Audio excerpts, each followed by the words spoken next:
క్రీడా వార్తల సమాహారం స్పోర్ట్స్ రౌండప్ ఇప్పుడు చూద్దాం.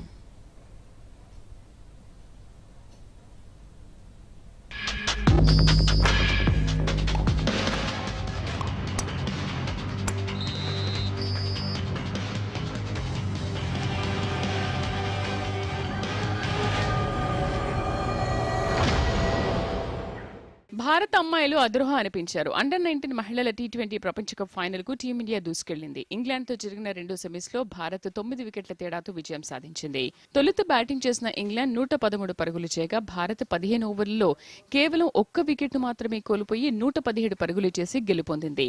ఓపెనర్లు కమిలిని 56 పరుగులు, గొంగిడి త్రిష 35 పరుగులతో రాణించారు. దీంతో ఆదివారం జరగనున్న టైటిల్ పోరులో దక్షిణాఫ్రికాతో భారత్ తలపడనుంది.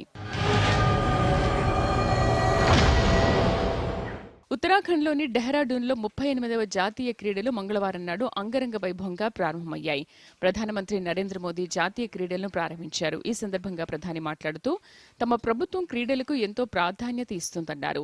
భారత్ తప్పకుండా 2036 నాటికి ఒలింపిక్స్ ను నిర్వహిస్తుందన్నారు. ఉత్తరాఖండ్ తొలిసారి నేషనల్ గేమ్స్ ను నిర్వహిస్తోంది. ఫిబ్రవరి 14 వరకు ఈ క్రీడలు కొనసాగుతాయి. వివిధ రాష్ట్రాల నుంచి 10,000 మంది క్రీడాకారులు హాజరవుతున్నారు.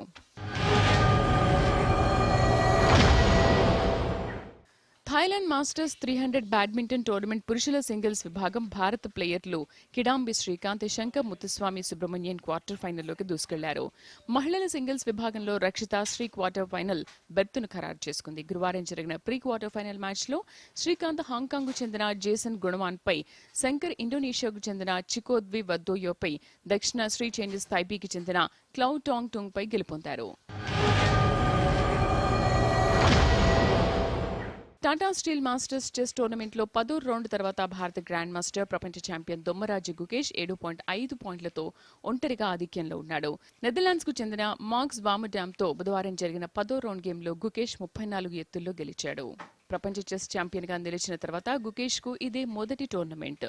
మరోవైపు ఉజ్బెకిస్తాన్ గ్రాండ్ మాస్టర్ నోర్డర్బెన్ అబ్దుస్తరతో 7 పాయింట్లతో రెండో స్థానంలో నిలిచాడు. రష్యాకు చెందిన అలెక్సీ సరానాకు నెడెడ్బోక్ ఓడించాడు. రష్యాకు చెందిన అలెక్సీ సరానాను నోడెర్బెక్ ఓడించాడు. ఇక భారత్ కు చెందిన గ్రాండ్ మాస్టర్లు ప్రజ్ఞానంద 6.5 పాయింట్లతో మూడో స్థానంలో, ఇరిగేషి అర్జున్ 3 పాయింట్లతో 13 స్థానంలో ఉన్నారు. 14 మంది మేటి గ్రాండ్ మాస్టర్ల మధ్య 13 రౌండ్ల పాటు ఈ టోర్నీ జరుగుతోంది.